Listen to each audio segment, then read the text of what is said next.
This podcast is a member of the Voices of Wrestling Podcasting Network. Visit voicesofwrestling.com to hear the rest of our great podcasts, as well as show reviews, columns, opinions, and updates across the world of wrestling.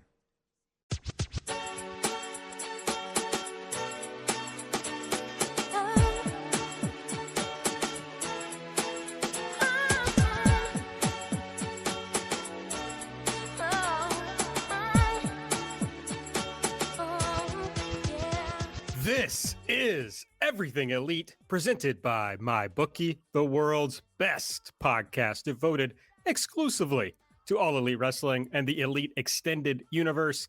I'm AB / Aaron, joined as always by my good friend Nate / Epitasis. What's up, Nate? Hello, it's me. Here I am. Hi, Aaron.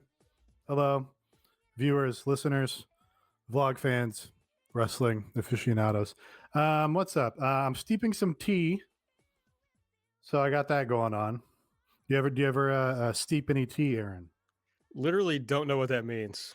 Steeping it is just the process of putting the tea bag in it and letting the tea permeate the water, I guess, the hot water.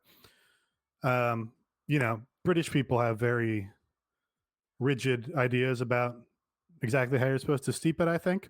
Until very recently, I just kept the tea bag in there the whole time, pretty much, and drank it like that. And I think maybe that's not correct, but I haven't really cared enough to investigate further. Never been a big tea guy. You may remember from our trip to Japan, I swore throughout the trip that I was going to be getting into boba tea, but right. I failed to do that while we were there. I think we even go to a place that served boba tea and then you didn't get any? Is that right? I think that happened. I'm pretty sure that happened. But I just still... even that's not really, it's like pretty different. I don't know. It's like, I don't know. It's like, saying I'm not a big coffee guy, but I am really into frappuccinos or something. Yeah, I've been thinking about becoming a tea guy, is what I'm saying. It's, the idea of tea is always a little more satisfying than the outcome. You know, you imagine, oh yeah, it's going to be a cold Sunday afternoon and I'm going to steep myself some tea and sit down and have a good little time. And then, in actuality, it's just like, oh no, I'm home from work and I'm going to sit in front of the other screen now. And I'm going to down this beverage in 5 minutes and then, go on doom scrolling and complaining. All right. Well, that's a good start to the show, I think. We're also joined by Mike Spears. What's up, Mike?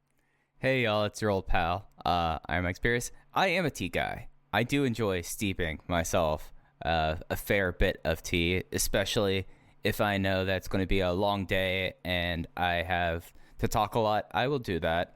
I even have an electric kettle. I'm that much of a tea person. I don't drink coffee that often. I can only drink cold coffee. Hot coffee just is a bad experience for me. So what's your steeping methodology here? It matters what I'm having, to be honest. Oh, he's way in the weeds here. Oh, I am, like, to the extent that Mike Spears does really research something heavily and knows a lot about it. That can't be true. I mean, let me put it this way. I have a separate container that when I want to make iced tea that's made to steep the hot tea, then I add ice to it and I shake it up and I have iced tea. It's something that if I'm going to have an herbal tea, I usually leave the bag in, especially if it's the a throat comfort tea. Like there's the Yogi throat comfort tea that I'm a big fan of. But if it's something that I'm having, like black tea, a breakfast tea, I will probably let it steep for the estimated time that they give us and then add another minute and take it out because I like my tea rather strong. But yeah, the one thing that I've never got into is teapots. Teapots, it's not my bag. And of course I say I'm a tea person while I'm having this Mountain Dew Zero Sugar Major Melon. I've really cut back my soda and pop intake, but I found this when I was at the store today and don't know how I feel about it. So I wanted to ask y'all, what are y'all's opinions of the artificial watermelon flavor? Watermelon flavor was good for now and laters, I think. That's one point in which it excels. I think it kind of defeats the purpose of drinking a Mountain Dew to not have any sugar in it. I feel like Mountain Dew's sort of niche is being the super sugary, least. I mean, not that any cola is particularly healthy, but it feels like Mountain Dew is the one where it's like, oh no, we're really fucking binging on sugar right now. Yeah, it's something that, like, weirdly enough, I've never been a full sugar or corn syrup pop person. It just was something that never really had growing up, unless it was one of the cane sugar Cokes or Dublin Dr. Pepper, or I think like the last time I've actually had a pop with sugar in it was at Cookout when I got a Cheerwine float, because Cheerwine is, if you want to talk about something that's like really heavily sugared and caffeinated, more so than Mountain Dew, let me tell you about the Carolina regional soda of Cheerwine, because that's what that thing does. I've been on a big root beer renaissance lately. You are a root beer boy. I've always been a root beer boy, but I've just been buying it regularly recently, and just destroying it. I fucking love it. I like. How about cream sodas? Are you a cream soda guy? No, not a cream soda guy. No Big Reds? I prefer cream soda myself. No, don't really care for cream soda. I do like to, although most of them are bad, and it still doesn't stop me, but I do like to buy like the the craft sodas. Yeah. Oh, okay. Yeah, root beers. Yeah. All sorts of sodas. I like grape and peach and elderflower. Got to get the elderflower ones. Oh, not familiar with that. I do the same thing from time to time. If I go to the like fancier grocery store over here, then I'll go to their craft soda section and be like, "What sounds the most ridiculous here?" So I'm like, "Ooh, fucking carbonated elderflower, whatever the fuck." It's delicious. They're always delicious.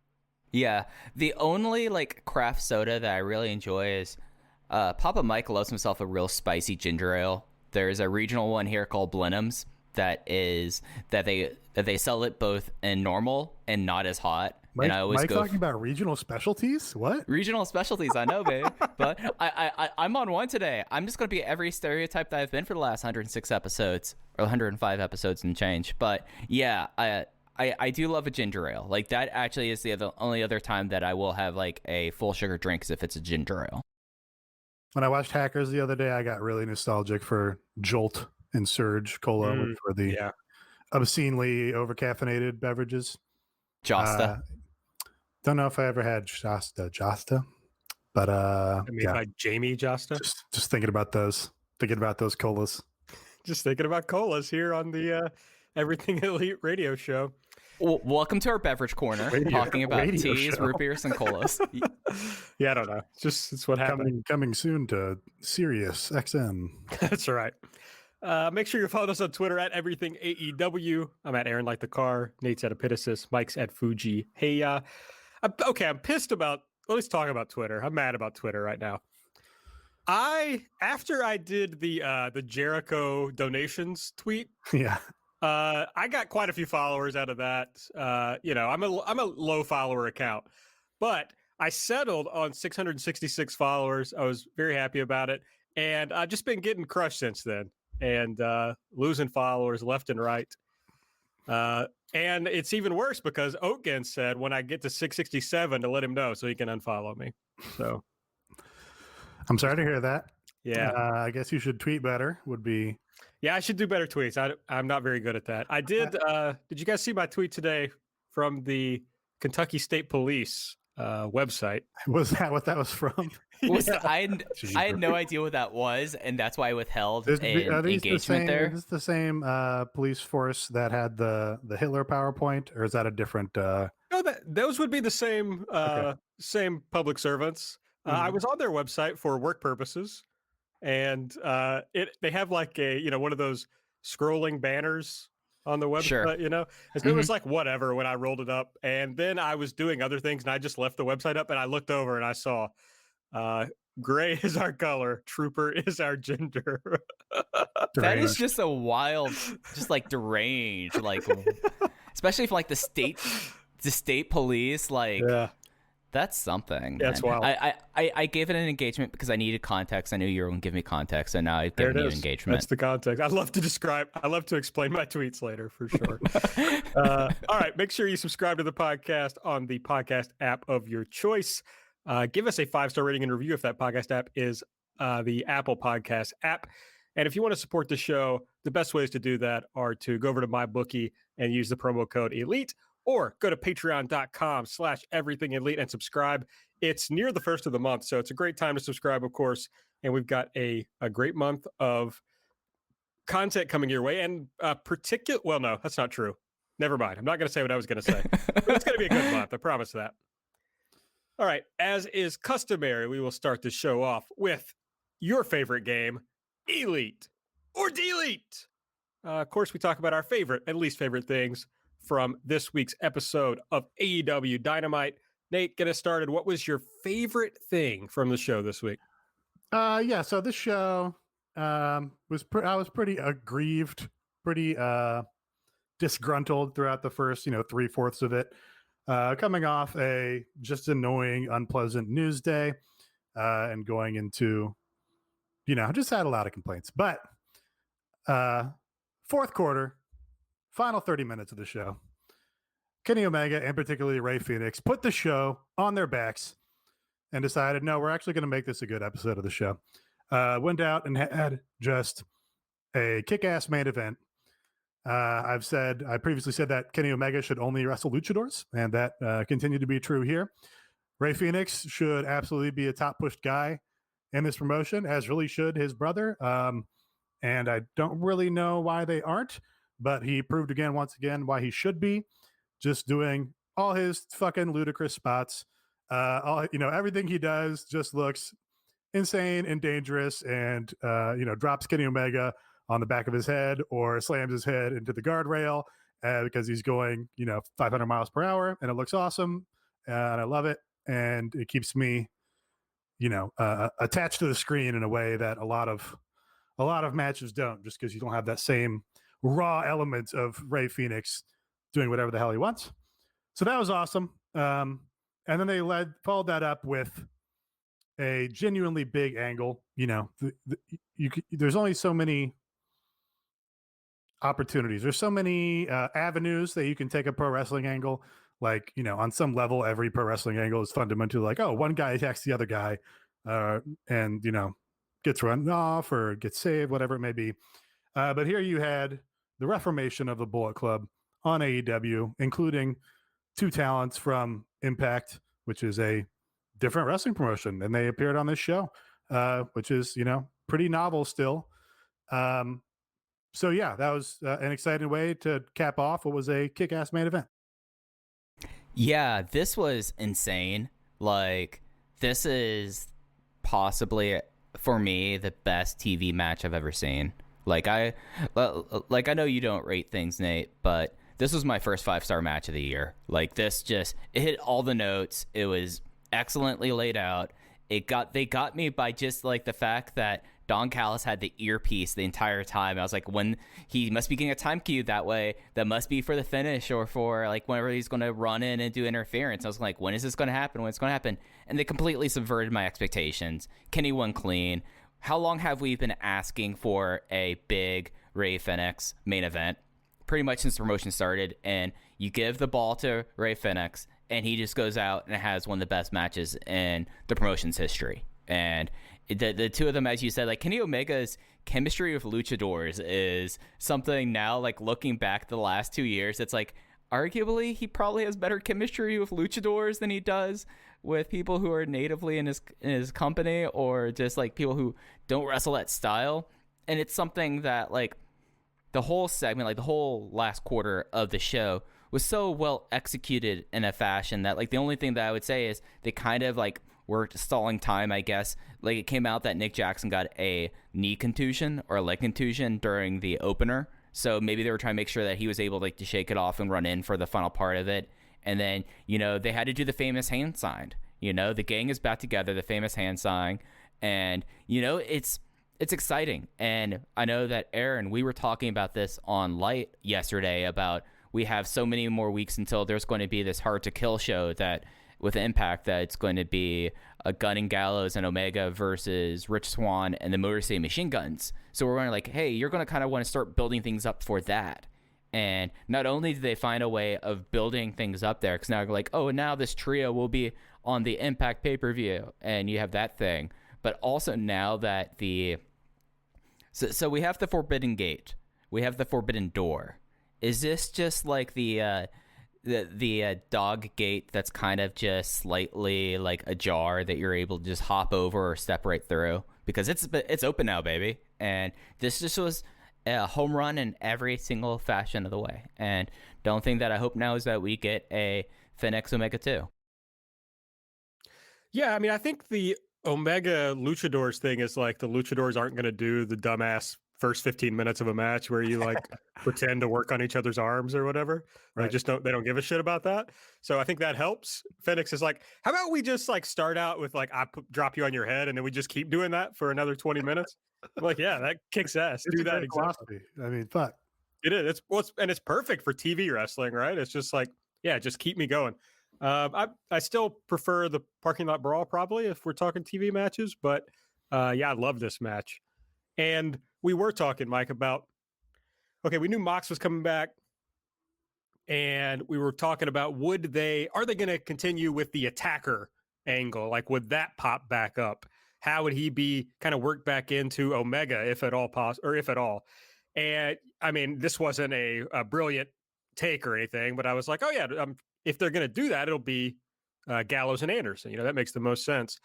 And this really has to give you, this is the best way the Impact thing could be going, right? Like, it's doing good stuff for Impact, apparently. I don't know. But then the only people from Impact to show up, like wrestlers, to show up on AEW are guys that totally make sense in the AEW ecosystem, who are like, because AEW recognizes all pro wrestling, it's like Gallows and Anderson are already part of the wider universe of AEW. So it just makes sense. Yes, you're right, Nate, that it's cool to be like, oh, these are guys who don't work here who are showing up on this TV show. On the other hand, it's like, oh yeah, these guys fit in perfectly with everything that's going on. They haven't accumulated any TNA stink. It's just like, oh no, these are like major league wrestlers. Yeah, so that was good. You get the little Bucks thing that it's like, well, will they or won't they? And, I hope that it's not going to be it's going to be a dragged out thing of where they stand. But I don't know. They like post for pictures, stuff that they posted on socials. So hopefully not. And we'll just, get to business with that. But yeah, everything was great here. As our friend Rawl said, a great WCW ending to just end with the shot on the famous hand sign. So I talked on Light about, at the very end of the most recent episode of BTE, they cut in a shot of Kenny and the Bucks standing over AJ Styles when they kicked AJ Styles out of the Bullet Club at New Year's Dash in Corcoran. So I have to own up to being wrong. I'm like, I don't think this means anything. I think they just put this clip in here because it was the anniversary of that happening on that show. But no, that was in fact like a direct through line to this event happening, because that was the last time, of course, that Kenny and the Bucks and the Good Brothers were all in the ring together. So that was kind of a fun hint. Do we want to have the conversation about reforming the Bullet Club? Is it has WWE driven that into the ground? Is the Bullet Club just too long in the tooth? Is it just a good thing to do because there hasn't been like a genuine Western Bullet Club featuring the main players in however many numbers of years, and that was like in Ring of Honor? Any thoughts on that we want to do?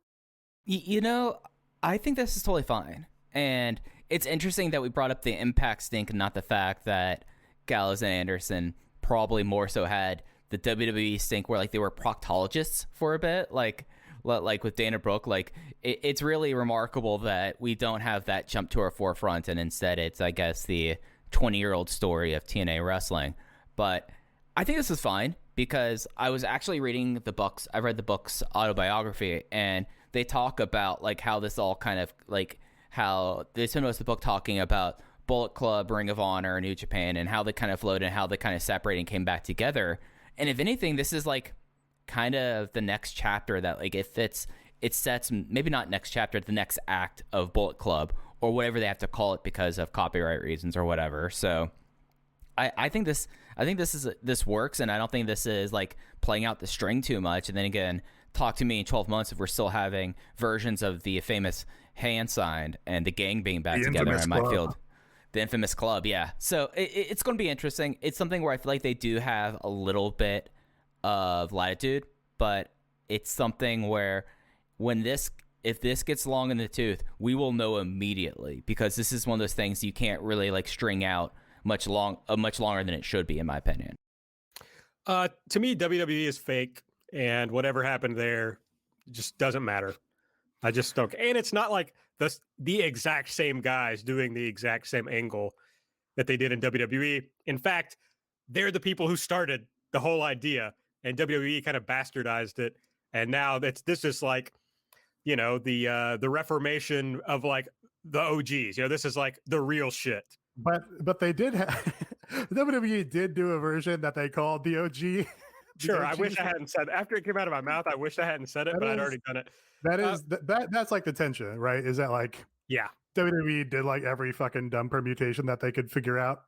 Yeah, and then broke it up and went back to it like twice at least. But the other thing is, apart from what we think, people like us think, as I've talked about a lot, the fans of AEW are Bullet Club fans. So they are going to absolutely love this shit. I don't think there's any chance this isn't insanely over with the AEW audience. If there had been a crowd, there was an insanely large crowd. When Jim Ross said there were 600 to 700 people there, I thought that was terrifying. But if this were in an arena, the place would have fucking exploded for this. So it's good for that. But yeah, you run the risk of, late stage NWO where this goes on really long. Yeah, I pretty much agree. The core fans are going to love it. I think the Western heart of the Bullet Club is pretty much the Young Bucks, and this is the first time that they've gone back to it in particular. I do think that. So they explicitly called it the Bullet Club on Impact, but avoided calling it the Bullet Club on this show, even though Chris Jericho had no problems calling Eric Rowan. He did not want to say Bullet Club on commentary here. So that does make me think that they, do not have the permission to use it. And that is kind of a annoying speed bump to me. Like, because that was, that's one of the funniest things about WWE doing it so many times. It's like, oh, WWE, they're now in the position of being TNA. TNA had, their own version of the NWO, and they had to call it the Band. And now WWE is doing that, but for a stable from fucking New Japan Pro Wrestling, and they have to say, "Oh, it's the infamous club." We're doing the knockoff version in the WWE, even though that's supposed to be the big league. So if you can avoid that, if at all possible, it's just so awkward to call it the club or the band or whatever it is. So I don't know. Maybe that's not a problem you can solve. No, I kind of doubt it.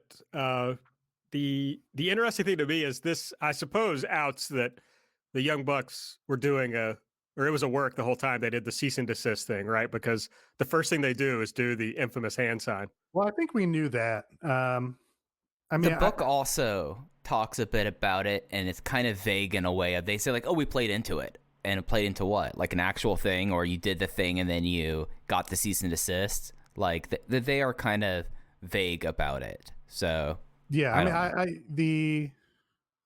I think we had an idea that it was. Probably anybody. No, I guess a cease and desist there wouldn't be a public record. Certainly, Robert said in the past that it was never true in the first place, and it was a work all along. It's the thing to me about that is like, are people mad about that? Because I just give them props for doing a creative work and like No. getting away from a gimmick that was maybe getting long in the tooth at the time, and like a novel and smart way that they can spin into a new gimmick. So yeah, it's like, it doesn't really matter one way or the other, but yeah, if they were working us, then credits for being smart workers. Oh yeah, no, good on them. Okay, Mike, do you have an elite pick? Yeah, buddy. You know what yesterday was?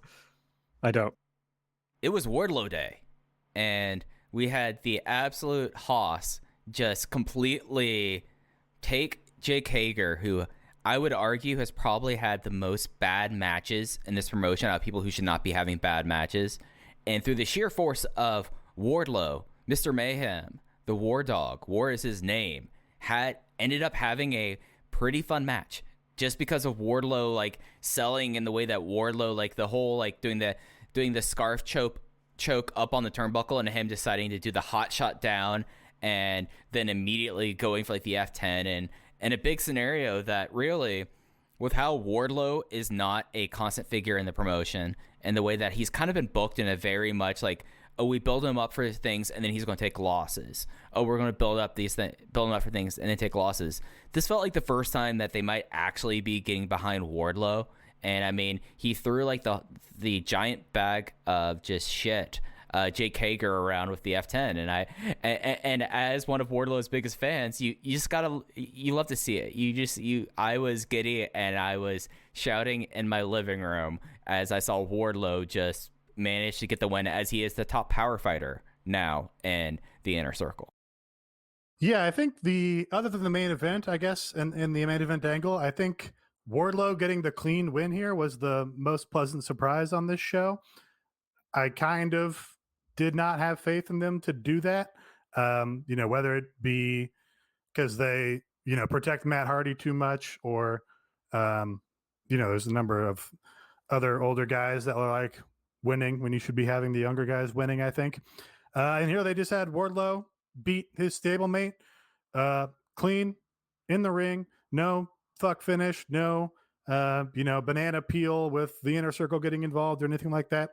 Just gave Wardlow the win over, a guy who is like a former world champion and a currently contracted MMA fighter. It's like, oh, that's a good decision, and you did it a good way. And yeah, Wardlow really just showed Hager up with his F10 as compared to the F10 that Hager did a couple weeks ago. I'm going to defend the AEW Jake Hager run right now. That's this is surprising. The guy who talked himself into every big Hager build. I can't believe it. Did not even address this on Light, by the way. You tucked your tail about Jake Hager, but now you're coming back out when Wardlow carries him to a 3-star match. No, this is all bullshit, because in the past, I have claimed I expected him to have a good match, and he has failed to do so. I am not coming back now and saying he's had a bunch of great matches in AEW. I'm saying that the run has been effective because the guy is credible in these big matches, and he always loses. He always loses the big singles match. He lost to Moxley, he lost to Cody, and now he lost to Wardlow. So it's not like they've used him in a way that has held down other people in the company or over pushed him in any way. He's kind of like perfectly pushed. He serves a purpose for what he does. And so I'm just saying the AEW Jake Hager run has been handled well. Okay. I mean, you're not wrong there. The fact that they put him and Dustin Rhodes on pay-per-view and had an over 10-minute match that was absolutely dreadful, and then they had that Moxley match that was supposed to be one of the best matches in company history that was absolute dog shit. And now you're trying to say like they put him in situations and that he always does his job in situations. No, I want him to go out there, and if I'm going to put you in a situation, if I'm going to put you in a title match, I'm not going to want a shitty match. So Tony Khan thought it was great. I do. Dustin Rhodes is the other guy that's overpushed. American Nightmares in general should be losing to the Butcher and the Blade. That was my other one. All right, what's my pick? I got to think of a pick. I'm going to go with, all right, I'm just going to be on brand. Ty Conti is my elite pick. They do this backstage thing where it looks like maybe Ty is just like fully on with the Dark Order now. She's there with Anna Jay. The Beaver Boys are there behind her, and she's got the Brody Lee T-shirt on, and they're setting her up for this big match for the NWA women's title with Serena Deeb. And also, every time Ty Conti gets a chance, she is really good. Like, she's way better than I ever anticipated when she came out of NXT. To be fair, I haven't watched hardly any match she ever had in NXT. But she's got a presence. Obviously, English is her second language. Her promos aren't like perfect, but they get across who she is. And to me, like, they should just get behind this woman and push her pretty close to the top of this division, if not the top. Her beating Hikaru Shida, I think, would be fun. Especially if you kind of align her with Dark Order now, make her kind of a baddie, then that'd be a fun little feud. So that's it. Ty Conti, low key elite. Yeah, can't disagree. Would like to see her and Anna Jay. Just they can all have more short segments on Dynamite. Just give them little tag wins over whatever teams you cobble together from the dark talent. Great way to plug 5 minutes into your show and trim 5 minutes elsewhere that could use trimming. And it's something that when we saw Ty J and Beaver Boys together, you're like, all right, like this felt like this felt like an act that was like moving forward. Like it felt like you had John Silver in this promo, just being an absolute ham in the way that like it really works for it. And then if there's someone that I was going to say that in this promotion that came along later, I'm using a lot of caveats here, I apologize, but out of people that weren't original talent that came along after the promotion was founded and is the most improved wrestler of the promotion since then, I think it's Ty Conti. I think that since she came aboard in the fall, she's really like come aboard, and whenever they put her in a position to succeed, she's someone that takes the ball and run with it. And I have like full confidence that with her and Serena Deeb, like that is going to be a big match for her. But I think it's one that ultimately will end up being an overall success and something that I'm really looking forward to when that match happens. All true. Okay. Let's talk about something else that is elite, and that is the code that you can use at MyBookie. You got to head over to MyBookie and use the code ELITE. You'll get 100% deposit match. So if you deposit $10, you'll get $10 all the way up to $1,000, right? They'll give you $1,000. So it's worth doing. There's NBA going on. I guess that's the biggest thing, right? NFL still happening, so you still got that going. National title is coming up this weekend. That's right, the big national title game, or it should be going on this weekend. There might be a postponement due to COVID. That's right. So that's what's interesting about that bet, right? Is like if the game happens on schedule, then I mean I'm playing Alabama, but we'll see how the line changes if it gets postponed and Ohio State gets healthy. And it's currently Alabama by 8 right now. Yeah, so and that opened at 7.5, if I recall. So like 8 with a depleted. Now that was a pretty fair line, but if it's a depleted Ohio State and you're only giving up an extra half a point, that might be a good way to go. Yeah. It's going to be interesting, and it's going to be one of those things that we'll see if they actually get the COVID thing. The daughter of the head coach of the University of Alabama football team, Kristen Saban, went off on Twitter. Did you see this, AB? I did not. She went off about because the idea is that the quarterback from Ohio State took a lot of really bad shots and probably broke a couple ribs. And they're like, oh, this is going to buy him time to heal. So we have people that are going off on that. However, I would like to offer you another bet that someone can make, because apparently the Royal Rumble is coming up. Oh. And let me tell you, if you want to put down money and get plus 6,000 odds, you can get that for Stone Cold Steve Austin in the Royal Rumble. Wait, winning the Royal Rumble? Yes, plus 6,000 odds for Stone Cold Steve Austin to win the Royal Rumble. Or is there any talk about... If he's in it, then he's going to win it. So it's really an appearance bet. Well, yeah. The current clubhouse leader for that is Keith Lee at plus 250, and the current clubhouse leader for the Women's World Rumble is Bianca Belair at plus 350. The crazy one with that one is that you can get Eva Marie, Nate, at plus 6,000 as well. Oh, that's right. She's due to return by some reports. Well, that's a possibility. I could see Eva showing up and winning the whole damn thing. She should. Eva Marie versus Stone Cold Steve Austin. That's the match. Yeah, that's the match. There we go. 10-year story. Okay, go over to MyBookie, use the promo code ELITE, and you'll get 100% bonus match. Up to $1,000. So do that. All right, let's talk about the things we didn't like from the show. It's interesting because it was a show that I didn't really care for, but as I look back over my notes, there wasn't a lot of stuff that I hated. It was just kind of like, ugh, kind of show. What was your least favorite thing from the show, Nate? Hated Chris Jericho on this show. They've gone back to the well of Chris Jericho on commentary too many times, and now he is just grating. He no longer has clever things to say. He's just fallen into this heel character where he yells at Tony Schiavone and disagrees with whatever he's saying, and then tries to reason out why he's disagreeing with him after the fact. He's fucking screaming all the time. Practically squandered the main event angle because of his obnoxious screaming. After his obnoxious screaming on the show last week, he wasn't good. He's very bad. I'm tired of him. He should go away. Don't really care to see him in the ring anymore. He's also personally responsible for the ratings being down this week through his material aid and moral support to the Trump riots. So fuck Chris Jericho. It's something with him that, like, I keep on playing in my head. Oh, he was supposed to be on tour. Oh, he probably wasn't going to be around a whole lot. But now we're coming up on close to like 2 years of unmitigated Chris Jericho, and coming up on a year with him without the title. And it's something that it's just like, all right, at a certain point, like, there was the Jericho rub, and there is the idea that Jericho is a founding block of this promotion.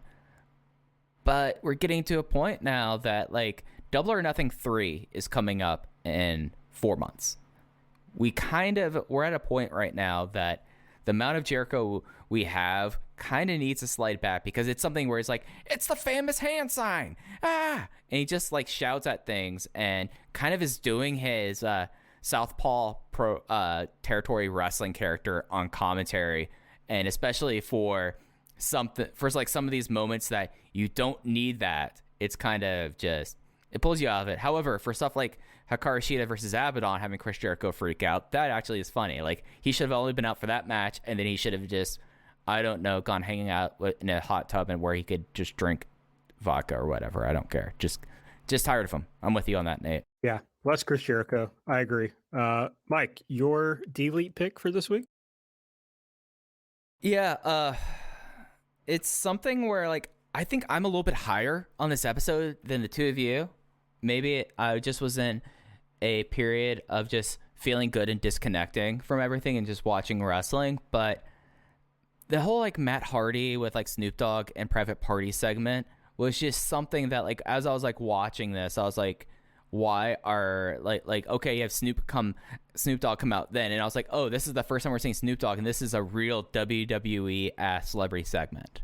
And it just was kind of noxious. And then, like, everything with, like, Matt Hardy, where it's just like, oh, I'm going to take your money now. I'm going to now be, like, a contract and a mentor and do, like, all that. And you had, like, Snoop Dogg just standing there, and they made the joke again about Cameo and Twitch, and it's like, all right, we all know that that's happening and that's fucked up at this point, and we all are on the same page that it's just like, they, as independent contractors, they should be able to find other ways to benefit off their image. But this whole, like, Hardy Party thing, it's just gotten so long and it's not going anywhere. And it's just like, are they eventually going to, like, turn on Matt Hardy? Are they going to go heel? Are they going to, like, join him in this? And it's just not interesting. It's just something that you had this angle that just didn't make much sense. And, like, everything with Matt Hardy as of late, I'm just been like, oh, you're another person that you probably weren't going to be around this much, and we're just subjected to way too much of you. And when Jericho goes away, I want Matt Hardy to go away as well.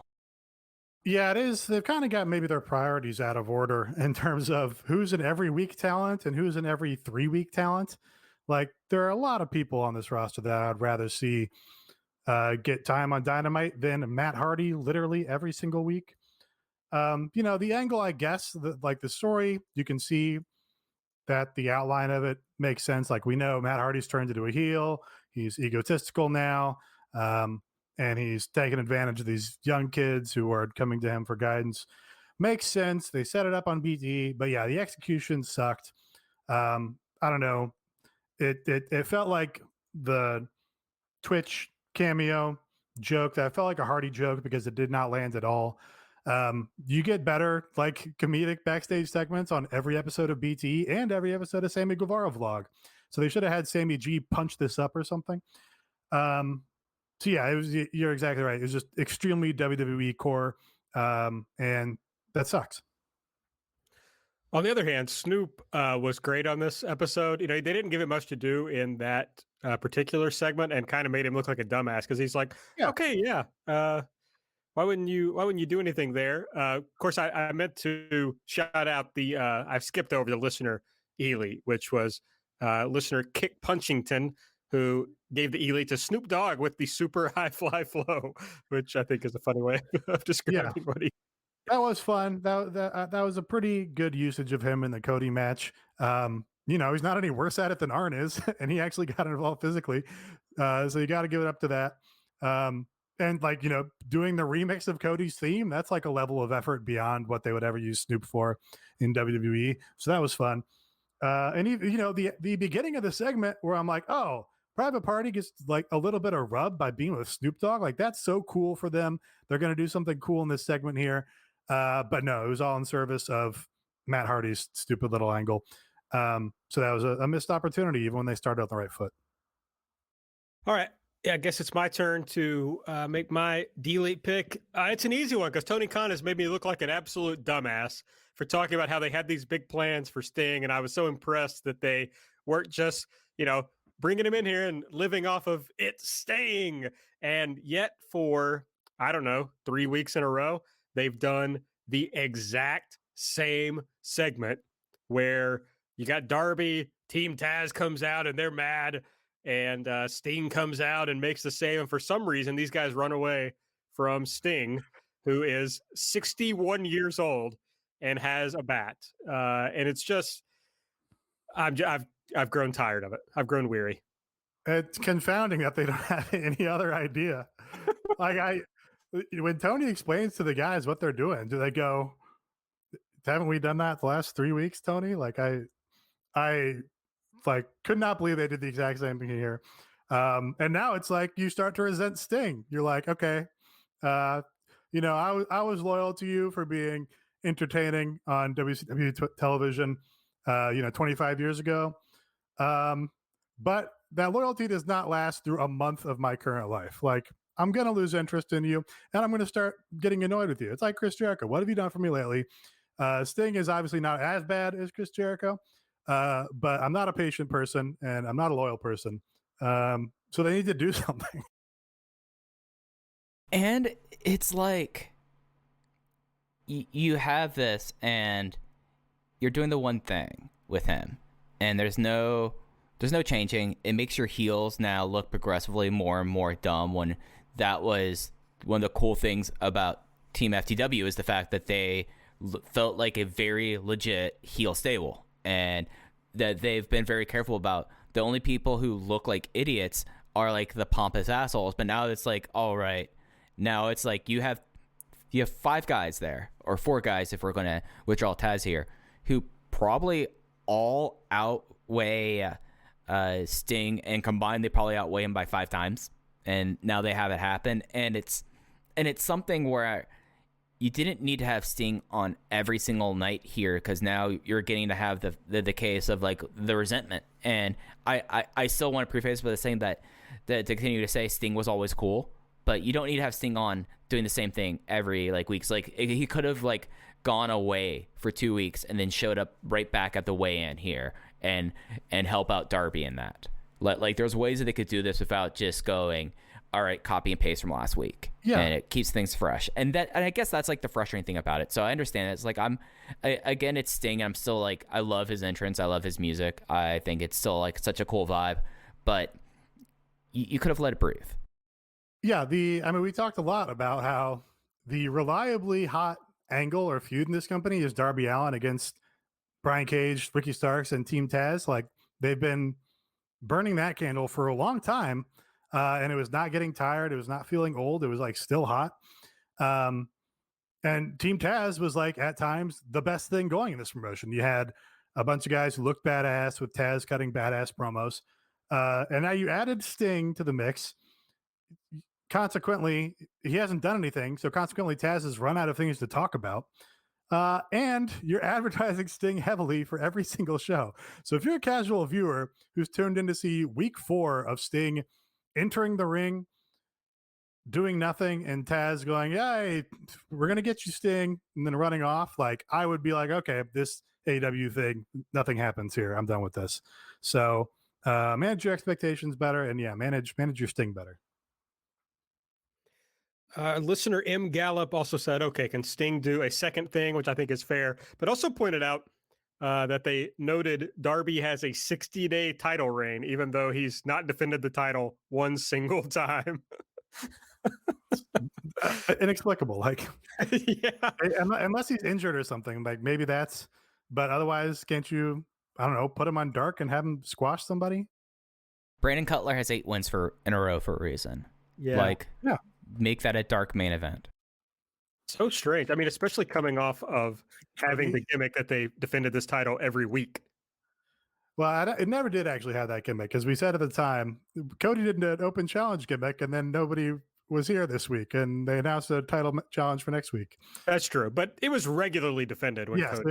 it was a constant on television. All right, let's talk ratings. We didn't talk ratings last week, right? Even though last few weeks, the last few weeks we've not been talking ratings. I'm sure the ratings haters out there are absolutely feasting on these no ratings episodes.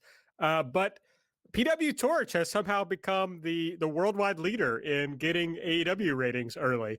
I say ask questions, folks. This year has reminded us of the importance of saving for the unexpected. And as a bank, our job is to make that a little easier for everyone. That's why at Huntington, we're so proud to introduce Money Scout. It analyzes your checking account to find money that's not being used and moves it to your savings automatically. It's that simple, so you can always be saving, even now. Learn more and enroll at huntington.com/moneyscout. Huntington. Welcome. Money Scout is subject to eligibility, terms and conditions, and other account agreements. Member FDIC. Yeah, so over the last few weeks, because one of the reasons why we haven't done it is because when we've been recording, due to the holidays, everything's just backed up. Next week, everything is supposed to be back to normal, where ratings come out Thursday afternoons. However, Wade Keller's been able to get ratings ahead of time, or someone slides some ratings, and I'm with Aaron, ask questions. So what we know is that last night, AEW had 662,000 viewers. No idea of placement, but a 0.25 demo. This versus NXT, who had 641,000 with a 0.16 demo. And it's something where I personally view this because what's happened, at least in the United States, over the last 24 hours. The TV news, like the broadcast news ratings that came out last night were insane, like higher than the election. And that's kind of what I kind of view this as. And it's something that's like coming out after like the last month, where they've been really kind of pushing up and have been reliably in the top 5. NXT's been kind of existing, and we'll see how things kind of go for this. It's something where it does seem like that the ratings last night, in my opinion, were just kind of an environmental thing, and it's not something that I would dismiss out of hand, but something that you keep in mind. Yeah, I personally hold Chris Jericho responsible for this rating. He needs to take his game check and send it to Shad Khan. Or to us, personally. Or to us. That's fine also. Okay. Do we want to say anything else about ratings? I mean, like, they've been doing really well, of course, with the Brody Lee Celebration of Life. They came close to breaking 1 million viewers, so a lot of people were interested in that, and a lot of people came away with that show with really good vibes about it. I think we talked about that a lot on air, about how excellently done and how classy that was. But it's kind of hard to really have other things to talk about other than, we'll see how things are next week and get an idea about how everything's shaking out. All right, well, let's run down the parts of the show we haven't talked about yet. The show opened with SCU and the Young Bucks defeating the Acclaimed and the Hybrid 2. Chris Daniels pinned Jack Evans after the best Meltzer ever. After the match, Kazarian said that the next time, I must have missed this when this first was said. I do not recall it at all. They mentioned it on commentary before Kaz said it, and we're like, Kaz said this, and I did not remember it coming up. This was on The Waiting Room with Dr. Baker, DMD, on Dark. Wow, that's quite a pull. So they said the next time... It's my favorite segment they have. I love The Waiting Room. I'm stoked that's going to be on TV. No, I just mean it's weird to reference that on Dynamite as if it was just like, oh, remember when I said this? It's like, well, Not everybody watches the fucking movie. Excalibur did say that he said it. But yeah, would have been like if he had said, "Oh, I was on the waiting room with Dr. Britt Baker," then I wouldn't have had the question. Yeah. Right. So anyway, the next time they lose, Kaz has decided that means they're going to be done as a tag team forever. But he's not going to let that happen on his watch. Well, then what? This is a dumb stipulation, I think.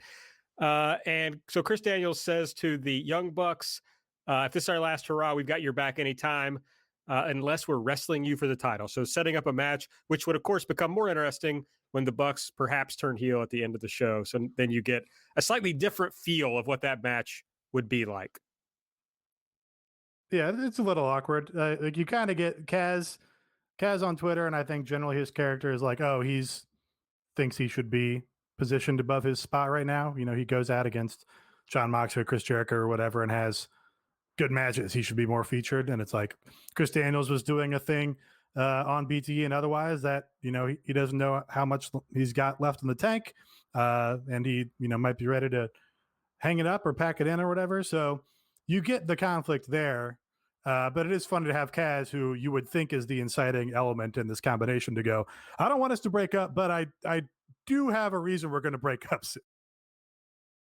And it's something that's like, so they have this proposed matchup, like this gentleman's wager matchup. Like, what happens now with the Bucks, who have kind of like turned back their affiliation? I'm not gonna say turn heel because I always believe that the Bucks are heels. They get cheered despite their actions. So it's an awkward situation. I do want to say Jack Evans pretty much like saved this match for me. Like Jack Evans was just doing nuts stuff, and the rest of the match was kind of there. Oh, I want to shout out because my friend has texted me that Platinum Max Caster is his favorite thing in AEW right now. Actually, his favorite thing in wrestling right now. Oh. And I agree. This was, of his raps, I think his best rap on Dynamite so far, for sure. Mm-hmm. And yeah, when I was ahead of the curve and saying that he's good actually. And you know, they've got something with him if they can, you know, continue to give him the spotlight. He can keep writing pretty good punchlines. The thing that irritates me is that Daniels should be the one who says, if we lose, we're going to break up. Well, Mike, do you remember who did say it on the... God. So it was like this thing where like the way they said it here was like Kaz had said it. So that's the way I took it. But I mean, geez. It just seems like kind the of guy was like who's a obviously weird going to be the reason they lose because he's old and broken down should be the guy who's like, I'm not really pulling my weight here. He might have said that. So yeah, can't really get mad about it, I guess. If I am complaining about something that I don't actually know how it happened. So. They did. I mean, Daniels had like a long promo on BTE that was like, oh yeah, no, I don't know how much luck I've got left in the tank. So that would be in character if he was like, you know, sorry, I'm not pulling my weight, Kaz. All right, well, whatever happened, that's what I'm complaining about. Remember when Scorpio Sky was in this unit? I do. All right, Jon Moxley came out to the ring, cut a promo. This is his big return. He was off TV for a month, unlike Chris Jericho or Matt Hardy. He said, you might expect me to be angry, you know, because obviously he got, you know, Omega cheated to win the title. So you would expect me to be angry, but from where I come from, life isn't fair. So I just stare down adversity, blah, blah, blah, you know, babyface promo. And then he ties himself back into Kenny Omega. He did say he would like to chase down Kenny Omega and Don Callis and beat them to death with a crowbar, which I thought was pretty aggressive. Kind of goofy. A little like verging on monkey cheese. You know, that's Moxley. Then he took his next turn in this promo and used it to put over Ray Fenix. Talked about how he's getting a chance. He's worked hard for it for 13 years, but then reminds us that he's going to get even with Kenny and then some. It's weird that Jon Moxley did lose the title and then take off exactly the amount of time that would be necessary to go wrestle at Wrestle Kingdom, but just didn't do it. I mean, you know, this if and buts, you know, but I wonder if he took, you know, he's like, hey, Tony, I need vacation time for this month here. And Tony's like, yeah, that's fine. But you're not going to New Japan. Well, he was at least in California at one time. Yes, he was in the New Japan Strong studio. I'm not positive that's in California. People have also said that might be in Texas. If it is where they filmed at least the first run, it is in California. Okay. Because it is where Championship Wrestling from Hollywood filmed at. So I thought that like the idea of making sure that Moxley put over Ray Fenix before the match was perfect. Like I thought like that was really probably the strongest part of his promo was just like, well, I'm gonna come for you and I'm gonna kill you for Crowbar, but before that happens, there's this guy Ray Fenix who he's been scratching and crawling in a way that I respect, and I hope that he takes it to you and wins the championship. I feel like that was like that is like a babyface ace promo right there, and I thought that rocked. Yeah, it was just kind of like there was a weird tone to the promo. He didn't transition very well from wanting to kill Kenny Omega and Don Callis with a crowbar, hey, cheer for this guy. He's taken on like the John Cena role where he's like the ace, so he speaks like on behalf of the whole promotion at times. He did the same thing after the previous angle with Kenny, I think, where before their match, where it was like, oh, Kenny tried to kill me or whatever, but now I'm just going to hype up this match. Check it out on your local pay-per-view provider, whatever the fuck. I guess it's a TV match. But he has done that a couple times where it's like, oh, he's like the company spokesman. Very strange. And I'm interested to see how this all kind of plays back in, which I guess, with the main event angle of how they're going to work Mox back into the this reformed Bullet Club angle. I guess he's like the home army representative, right? All right. Then we saw Chuck Taylor and Orange Cassidy backstage with Dasha. They confirmed that Trent is going to be out 4 to 5 months with a pec injury. Didn't he have a big injury not that long ago? He was out for a while. Trent's had a lot of injuries. I feel like he had a big surgery not too long ago. But he had the thing in New Japan where like it was after a PWG match where between the two of them where like he tore like a rotator cuff. That was after the hardcore match against Dustin, I believe. Right. Yeah. Ooh, yeah. Brutal. He hasn't had one since he's been in AEW. Then. Yeah. All right. But before that, he's been hurt a lot. He's someone that needs to be in bubble wrap. Yeah. Miro interrupts. The drip god interrupts, and Chuck has this like funny line where he's like, I hope Miro doesn't interrupt again. It's like Miro's coming in. Pretty funny. Miro says 4 to 5 months sucks for Trent, but it's worse for Chuck since he'll be on the shelf because Trent is the leader of your little group. He said, but you can be my best friend. And Chuck says, how about next week on Dynamite, I beat your goofy ass in the middle of the ring, which it's like the way Chuck says that line is so different than how anybody else would say it. Comes across very funny. Yeah, and just the perfect tone for, say this every time with these guys, but the perfect tone for Chuck Taylor where he's like, upset about his friend, and he's like has a half ironic distance from all of this, but he still wants to beat Miro's ass. Yeah, I mean, Chuck has the ironic depression angle that works really well with him in his promos, and it played in here. And we do not have a bachelor's party yet, and it's actually starting to get to me. Well, hold on, because Miro's added a new stipulation into the wedding angle. He proposes to Chuck that if he beats Chuck will become his young boy until after the wedding, to which Chuck agrees. Yeah, fun angle. That's a good stip. And you can see how that could make for some entertaining segments if it happens. And Chris Jericho goes, I've been in Japan, and I know what a young boy is. It's like a protege, which is like, that's not the point of the fucking angle, Chris. Is that Chuck Taylor is going to get to sit under Miro's learning tree and, glean some of his fucking knowledge and expertise. Learn how to do YouTube. To haze him and have him carry his bags and shit. But Chris Jericho's a fucking idiot. And the aspect of that he has to be the ring bearer for the wedding probably because he's going to be the young boy. And then Miro orders him as best man that he's going to be the ring bearer. Like there's ways they can go with this that's not like protege things, Chris Jericho. That would be really funny. I want to see videos now of Miro taking Chuck shopping for clothes. And we see Chuck like in Gucci. I think Drip God Dustin. Let's go. That's funny to me. Dustin, or I'm sorry, now you got me talking about Dustin. Chuck tried to like do things to get his followers up on socials. I think that's funny. There's some good stuff they could do with that. Yeah, I want to see from Chuck Taylor's account just him making his sad droopy dog face at the camera and just head to toe Supreme logos. No, you know what has happened? Because Miro had an awesome fit on last night. He needs to be wearing the exact same stuff. Like whatever Miro is wearing, Chuck has the same thing. So you get like the whole dad and son kind of aspect with it. And all the time, he's just incredibly dejected. There's a lot of ways to go with this, and all of them are pretty amusing. I think Chuck is taller than Miro, I think. I was a little surprised to see that, right? Yeah. Sneaky tall, Chuck Taylor. Sneaky tall. Wardlow defeated Jake Hager with the F10, as we talked about. They bumped fists afterwards, so I guess we have a detente here in the inner circle issues.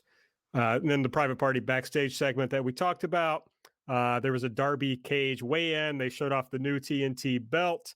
Taz didn't want Cage to go first, but then he did, and he weighed 272 pounds. Darby was second. He only weighed 170 pounds. Darby said, Taz might say this feud has been 9 months in the making, but in reality, it's 27 years because I've been dealing with shit from people like you my whole life. Really bad bleeping on this episode. They missed basically every curse word they tried to bleep. He said, but we know how this ends, so let's get to the fun part. And Taz says, Tony, get your either wide or white ass out of the ring. Not sure which. Seems like the consensus was wide, but I certainly heard white. Me too. Which was like, what does Hook think when Taz says that? But there was a blackout, and it was Sting.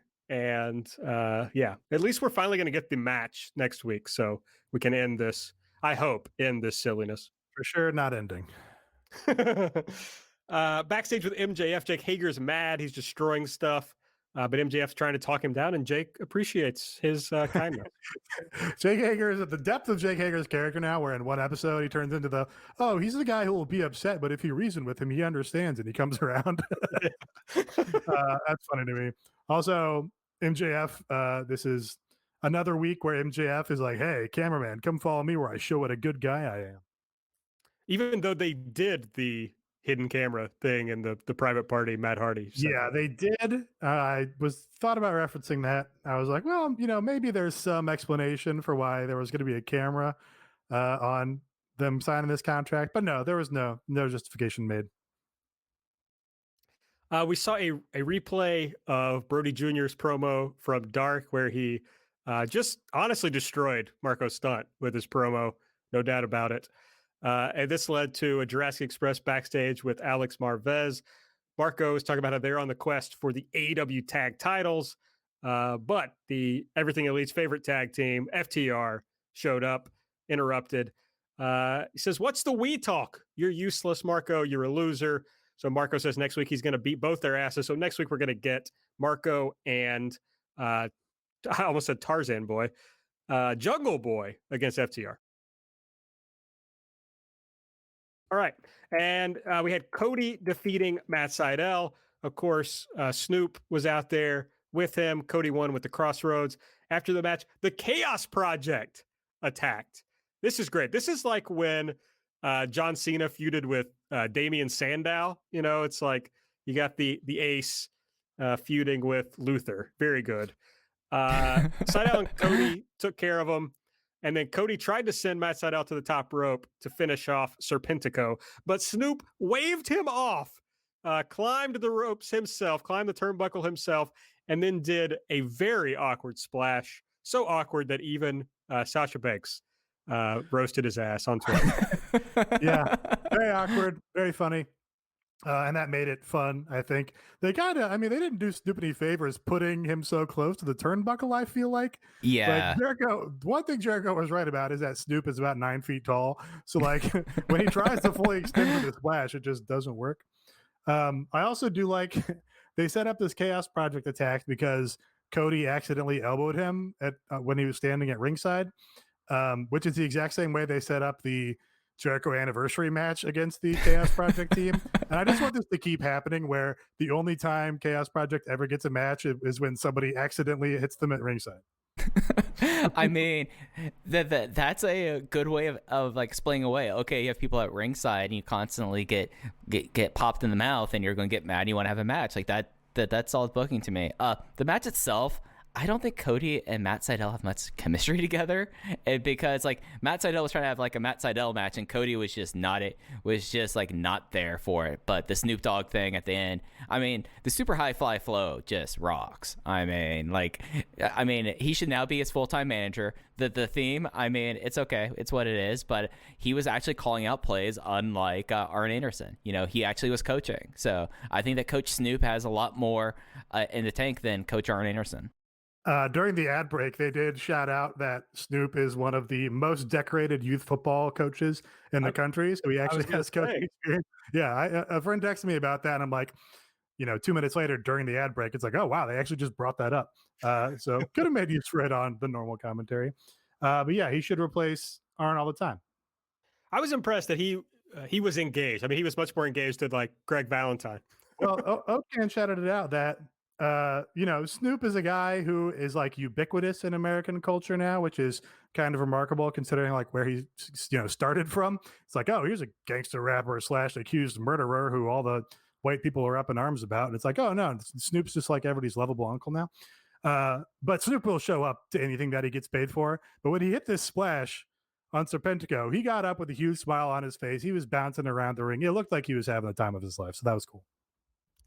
The women's world title match was up next. Hikaru Shida defeated Abadon. Abadon attacked her on the ramp before the match. There was a segment under the ring where I guess she bit Hikaru Shida, drew blood. I saw, some teeth marks on Hikaru Shida's neck after the match, thanks to our friend, close personal friend of the show, Keiko Honda, who posted some pictures with Shida on Instagram. But Hikaru Shida was able to come out on the other side and defeat the dead girl Abadon with the Tamashi. The Sheen. The Sheen. The Sheen. Bay Wyatt. The Sheenom. The little red man. The little red monster. Bay Wyatt, that is credit to the producer, Andrew Rich, on that. Yeah, this was just like the level preposterous that like this match was not very good, but I had a great time during it. Like, I was there for it. The bite, the blood, and actually, this is the one time that, like, Jericho actually worked on commentary because how ridiculous the match was. It's okay having someone going like, she's bleeding! She got bit underneath the ring! How is that legal there? What's Bryce Remsburg doing about this? And that was actually kind of fitting. All right, Aaron, who had the better Jericho impersonation, me or Mike? Mine was shit. I'll completely say that. Nate's was better. I don't know how mine sounded. I know I was loud. I can't choose between my two favorite friends. Living room balls. Real both sides are here, man. Had to. You guys were both great. I'm more upset now. Yeah. Mike was better. I mean, I'm actually more offended than if you chose me as better because mine was dog shit. Like both sides of this here. Come on. That was a disgusting display from Aaron. Sorry, that's coward. That's who I am. Coward. I'm a coward. Look, we all have our thoughts on this match. I do want to shout out an opposite thought on this match from our good friend, Aaron Quinn, who pointed out that the women's match was a lot different. It was worked differently than any other of Hikaru Shida's title defenses. So I think it brought something a little different. And as my good friend Mike always says, if you're going to be bad, at least be interesting. And this was certainly interesting. Yeah, this is like the textbook example of be interesting if you're bad, because I had a great time and this match was not good at all. Okay, Ty J was backstage. We talked about that. And then you had the men's world title match with Kenny Omega defeating Fenix with the one-winged angel. And then, a bunch of stuff after it that ended with the Good Brothers showing up, and then the Good Brothers and the Bucks all uniting with Omega. Yeah, we didn't actually talk about like what happened, which was that's true. The Good Brothers came out to Kenny Omega was going to kill Fenix. Moxley came out from the save. Good Brothers came in to take out Moxley. But then what I enjoyed is while they're doing that, the dark locker room clears out to try and make the save for the AEW guy, which is just like a fun detail. And I think they had the first guys over the barricade. were Pillman and Griff Garrison, which is like just a good little way to put some shine on guys who are not featured or just undercard dark guys. But it's like, hey, those are the guys that stepped up, and tried to make the save here. So good for them. And that's a good way to like facilitate the angle here. And they explained pretty well, like the idea that Eddie Kingston and the Butcher and the Blade already negated the rest of Death Triangle. And I thought that was really fitting. It was like, this was really well executed in a lot of different ways. Like, of course, Death Triangle would be out there first, but no, they can't come out there first. And then we've had the Varsity Blondes kind of become a little bit of a team because they were in that 12-man tag. So, I mean, it all made sense. And the way they facilitated this, I felt like was really well executed. All right, that was the show. That was the whole show that happened. There was. I'm sorry? There was. There was. If you loved the show, if you love this show, a great way to support us is over on patreon.com/everythingelite.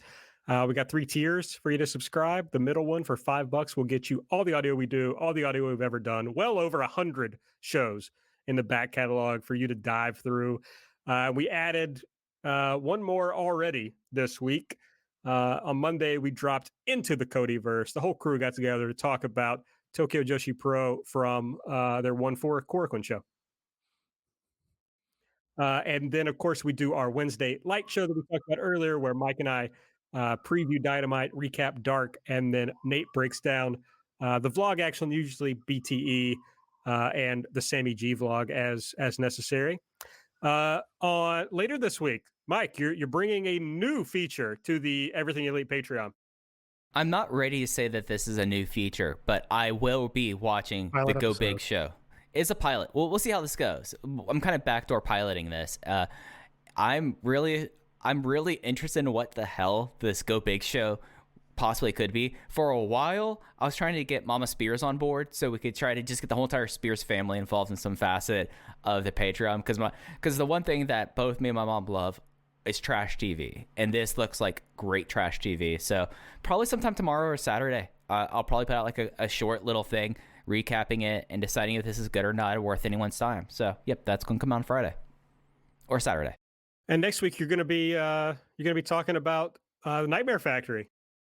Yeah. So I am also blessed that the Spears family has probably the biggest talent scout for the Nightmare Factory out there. No one scouts the Nightmare Factory like Drew Spears. And we will be breaking down the first ever, I guess it's like the graduation show of the Nightmare Factory. And I watched that today, and that is a very wild hour of wrestling that happened. So there's a lot of interesting content, and hopefully if that's not necessarily your speed, we have all kinds of other stuff on the Patreon. We've done live reactions for all the pay-per-views since Full Gear 2019. We have series going on.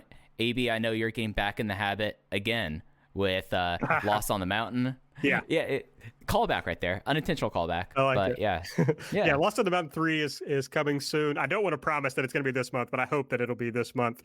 We're going to do a new This Is episode that's coming up soon. And I don't want to start a new podcast because I have too many, but I want to talk about music. So I'm just going to start doing some random music episodes on the Patreon. I've lined up friend of the Patreon, Case Low. He and I are going to do an episode about Tough Guy Hardcore. So if you like Tough Guy Hardcore for some reason, that's got to be at least 3 of you out there. We'll talk about that over at patreon.com/everythingelite. And if you join, come join our Discord. It's a lot of fun. Next week on Dynamite, New Year's Smash, Night 2, taped show. Of course, we're going to have the TNT title match, Darby Allin versus Brian Cage.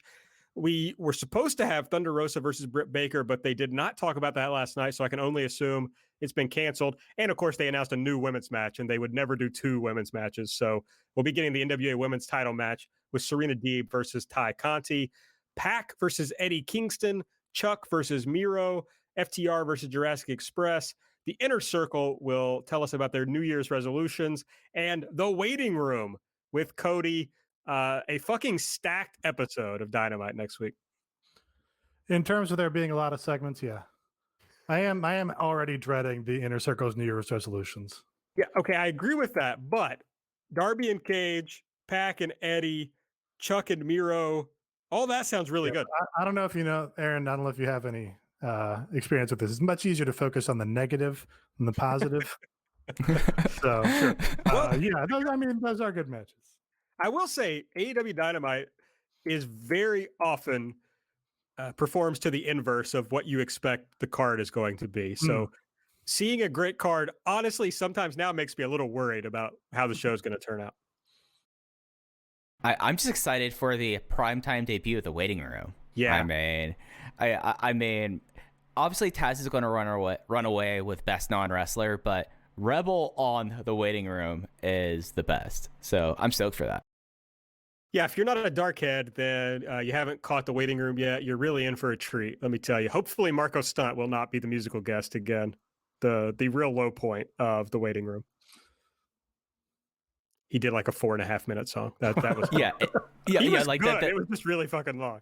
Yeah. It was real like coffee house near the local Bible school song. Like that was talented, but it just went on for like 5 minutes, and they kept on cutting to Britt and Rebel, and they were doing they were doing the slow music white girl dance where they were just like kind of shimmying back and forth a little bit, and it played out the string really quickly. Mike and I will do a full preview of that show next Wednesday morning on Light, so you can get that over on the on the Everything Elite Patreon. All right. Anything else you guys want to talk about before we get out of here this nice evening? Well, it's too far away to go back to Whoopi Goldberg again, so I'm out of ideas. I would like to say after finishing my Mountain Dew Melon Blast, or Major Melon, not that great. Been tipping this through the episode. You know why, Mike? There's no sugar in it. Yeah, I think it's the watermelon. It's the watermelon flavor that, it doesn't taste like a watermelon Jolly Rancher, which probably is like the best artificial watermelon flavor. So kind of disappointed. I got to say a Major Melon Blast should be something else rather than a Mountain Dew. I am not touching that. That's what she said. Nice. Way to bring that back. I just walked right into that. I just stepped in it. Yes, you stepped in the Major Melon Blast. Absolutely. All right. Make sure you I don't like this episode anymore. I don't like this episode. Take us out of here, Aaron. Make sure you follow us on Twitter at Everything AEW. I'm at Aaron Like the Car. Nate's at Epitasis. Mike's at Fuji Heya. Subscribe to the podcast, please. Get these episodes when they come out at 2 a.m. Give us a 5-star rating and a review if you use the Apple Podcast app. And if you want to support the show, best ways to do so are to go to patreon.com/everythingelite and subscribe, or go to MyBookie, and go to MyBookie. Use the promo code ELITE. Get your 100% deposit match. All right, that's it for Mike. For Nate, I'm Aaron. We'll see you next week.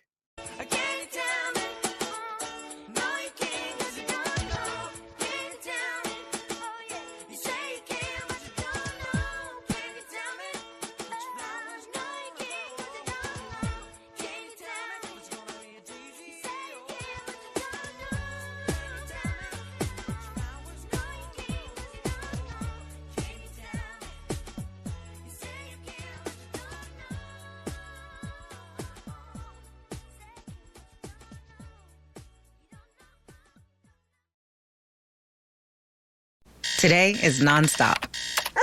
And suddenly, your checking account is overdrawn. But what if we gave you more time on that one?